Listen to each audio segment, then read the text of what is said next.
Assalamualaikum warahmatullahi wabarakatuh. Alhamdulillahilladzi ja'ala syahra ramadhana syahra siyam.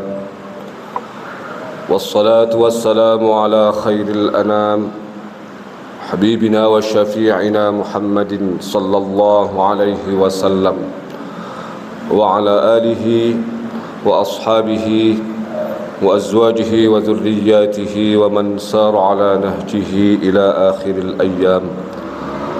رب اشرح لي صدري ويسر لي أمري واحلل عقدة من لساني يفقهوا قولي. أما بعد. Hadratal muhtaramin wal mukarramin, para alim, para ulama, para asatidz, para guru yang senantiasa kita harapkan fadilah dan berkah ilmunya, jajaran pengurus DKM Masjid Raya Bani Umar yang saya muliakan, hadirin dan hadirat jamaah salat Isya, tarawih dan witir rahimakumullah. Pertama dan yang paling utama tentu saja mari kita sama-sama memanjatkan rasa syukur kita kehadirat Allah Subhanahu wa taala atas berbagai limpahan nikmat, karunia dan anugerahnya kepada kita. Salawat teriring salam mari kita hadiahkan kepada baginda agung Muhammad sallallahu alaihi wasallam beserta keluarga, para sahabat, para tabi'in, tabi'in dan seluruh umat baginda Rasulullah yang senantiasa istiqamah dalam menegakkan sunnah-sunnah beliau sampai hari akhir nanti. Bapak dan Ibu hadirin dan hadirat jamaah salat Isya, tarawih dan witir rahimakumullah. Suatu ketika Nabi Isa alaihi salam mengajak beberapa murid senior, murid yang dianggap sudah mumpuni, untuk belajar tauhid, belajar memahami bagaimana bertauhid yang benar itu.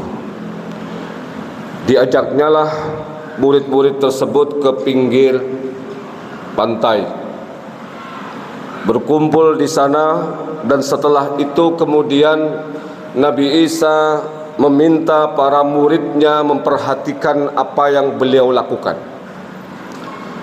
Tiba-tiba beliau melangkahkan kaki beliau setapak demi setapak menuju lautan. Semakin lama, semakin ke tengah. Namun ajaibnya beliau tidak tenggelam, sekalipun tidak menggunakan alat apapun. Dengan santainya beliau berjalan di atas lautan dan kemudian kembali ke tempat semula menemui murid-murid beliau. Para murid kemudian bertanya, "Ya Nabi Allah, bagaimana engkau bisa melakukan ini? Melakukan satu kegiatan yang di luar nalar, berjalan di atas laut, tidak tenggelam tanpa menggunakan alat apapun." Nabi Isa kemudian menjawab, "Saya bisa melakukan itu karena aku yakin kepada Allah Subhanahu wa taala. Karena aku mengimani Allah secara total dan yakin bahwa Allah akan membantu apa yang aku niatkan." Para muridnya kemudian menimpali, "Ya Nabi Allah, kalau begitu kami juga yakin seyakin-yakinnya kepada Allah.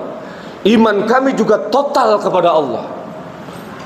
Kata Nabi Isa, "Kalau begitu, coba lakukan apa yang sudah aku lakukan."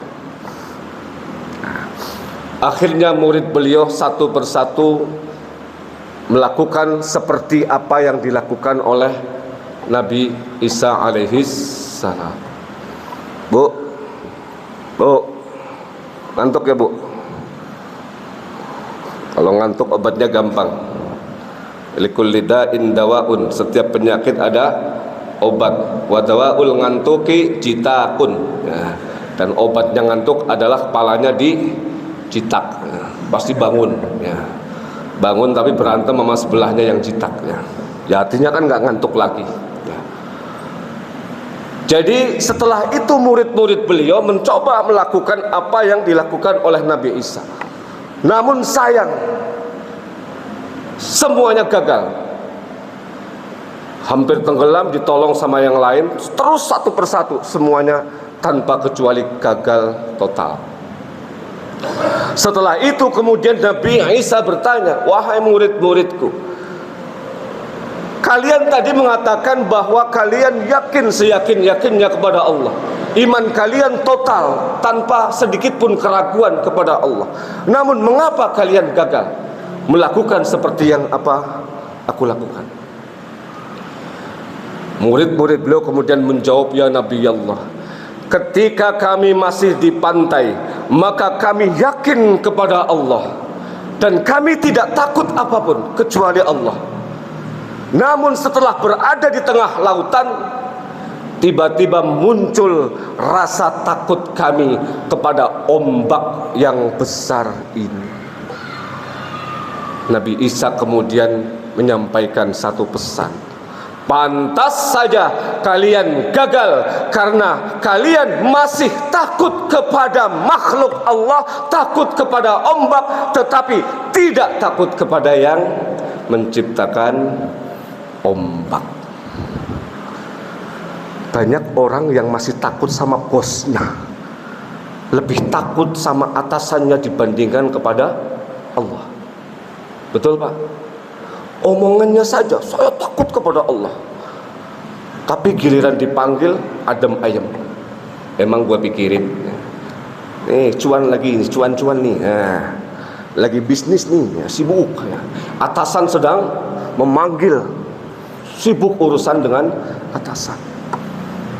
Bu, dipanggil Allah sama panggil suami, cepetan mana Bu datangnya?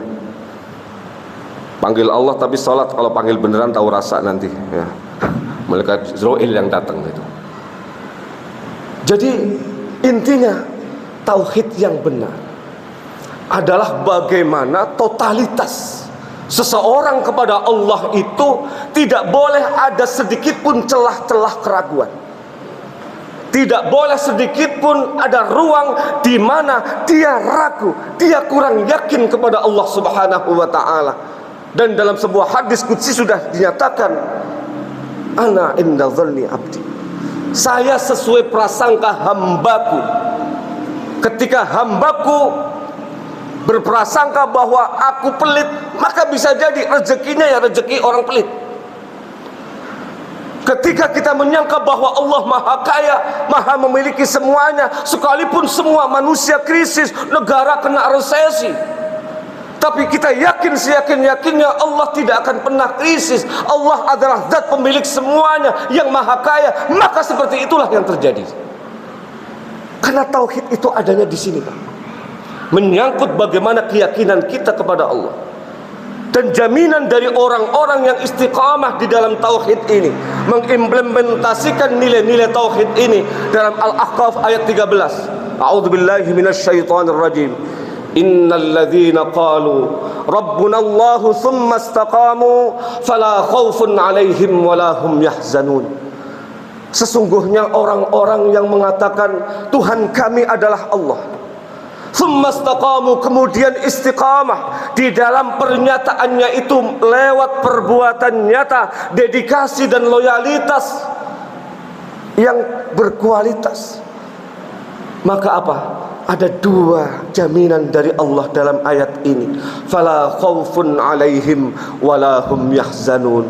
Orang tersebut tidak akan pernah takut, tidak akan pernah khawatir tentang apa yang akan terjadi di masa yang akan datang, wala hum yahzanun, dan tidak akan pernah sedih ketika menghadapi hal-hal yang tidak menyenangkan di masa yang lalu. Dua hal yang menjadi akar masalah bagi banyak orang. Pertama, rasa takut yang berlebihan terhadap sesuatu yang akan terjadi. Yang kedua, rasa sedih yang berlebihan karena kehilangan sesuatu, terkena musibah besar dan seterusnya. Banyak orang dalam ucapannya menyatakan bahwa saya tidak khawatir, Tapi terbukti dia khawatir anaknya, masa depannya, bagaimana nanti mereka setelah sepeninggal saya. Maka orang-orang ini berlomba-lomba untuk menyekolahkan anaknya ke sekolah-sekolah di mana mereka akan mampu mencari uang sebagai jaminan masa depan. Sekolah-sekolah favorit, sekolah-sekolah bergengsi, di mana anak itu dididik bagaimana mencari uang yang lihai. Betul Pak? Banyak orang berpikiran seperti itu. Ketika datang calon menantu, ditanya, kamu pekerjaannya apa? Guru ngaji. Cuekin. Alah, guru ngaji bisa makan apa? Datang seorang apa? Pengusaha, langsung silahkan lamar anak saya 4-4-nya, silahkan. Subhanallah. Ini orang tidak belajar tauhid yang benar. Bagaimana jangankan manusia, makhluk yang paling mulia menjadi khalifah wakil Allah di muka bumi. Binatang-binatang kecil yang terkadang kita sepelekan, sehari-hari kita jumpai pun diurus oleh Allah Subhanahu wa ta'ala. Diperhatikan sedemikian rupa sampai urusan rezekinya. Kok ada orang Islam ngakunya iman kepada Allah, khawatir terhadap rezekinya? Kata Imam Syafi'i, orang ini adalah suudzon kepada Allah. Sudah suudzon kepada Allah. Hati-hati Pak, jangan sampai muncul penyakit ini. Saya seringkali menyampaikan dalam kajian-kajian saya, bagaimana kita belajar dari seekor cicak. Lagunya semua anak-anak kecil, bahkan orang tuanya juga hafal. Ya Pak ya, cicak di dinding, diam-diam merayap, datang seekor, hop, lalu hafal semua lagunya, tapi nilai tauhidnya pada tidak paham, gagal paham. Seekor nyamuk merayap di dinding, dia hanya bisa merayap di dinding, sementara yang harus dia makan berterbangan, karena yang dimakan adalah serangga dan nyamuk. Betul Pak? Logika dan akal kita nyampe enggak? Binatangnya cuman bisa nempel di dinding, yang dimakan terbang. Nyambung gak akal kita? Bagaimana cara Allah memberi makan kepada cicak-cicak itu? Subhanallah. Kita harus belajar bagaimana Allah memberikan rezeki kepada cicak itu. Bukan cicaknya yang terbang, tapi justru serangganya, nyamuknya yang datang. Maka lagunya datang seekor, bukan nyamuknya, bukan cicaknya yang terbang ya Dek ya. Bukan terbang seekor cicak. Wah, cicaknya ketawa. Emang saya bisa terbang dari mana? Ya, nyamuknya yang datang, cicak tinggal hap lalu ditangkap. Bagaimana cara Allah menurut para ahli? Di mulut cicak itu Allah ciptakan senyawa zat di mana nyamuk dan serangga-serangga ingin mendekat ke mulut cicak itu, sehingga sang cicak tidak perlu terbang, cukup berada di dinding. Nyamuk-nyamuk itulah yang kemudian mendatanginya. Itu Pak, tauhid kalau diperdalam. Jangankan dari diri kita manusia, alam semesta terlalu besar. Dari binatang yang kecil kita belajar bagaimana yakin kepada Allah dan bagaimana istiqamah dalam keyakinan itu. Maka rasa takut, rasa khawatir yang berlebihan, urusan yang sejatinya bukan urusan kita, itu adalah urusan Allah, kita tidak perlu lakukan. Ya Pak, anaknya pintar ngaji. Ya Allah, saya seringkali menyatakan, ayam bisa ngaji nggak Pak? Pak, pernah lihat ayam tarawih Pak? Pernah lihat ayam tadarusan? Tapi bagaimana? Apakah dia tidak makan? Ya Allah, rezekinya ayam dari tangan kita, tangan manusia. Ini yang pertama. Yang kedua, orang kalau tauhidnya kokoh, imannya kepada Allah Subhanahu wa taala betul-betul kukuh, mengakar di dalam dadanya, di dalam jiwanya, maka dia tidak akan pernah sedih berkelebihan sehingga merusak ritme kehidupan, sehingga merusak rencana-rencana hidupnya. Sedih tidak dilarang, Pak. Sedih adalah manusia natural. Yang tidak boleh adalah kesedihan yang mempengaruhi ritme dan kehidupan kita. Boleh istrinya meninggal meneteskan air mata menangis, tidak dilarang. 2 hari kemudian tertawa karena sudah dapat janda sebelah. Alhamdulillah. Gak perlu lama-lama. Ibu juga sama, setelah iddahnya selesai tengok-tengok boleh mumpung masih muda. Suaminya dikubur, biarin aja urusan dia. Ya Bu ya. Jangan terlalu baper ketika mendapatkan sesuatu yang tidak kita sukai.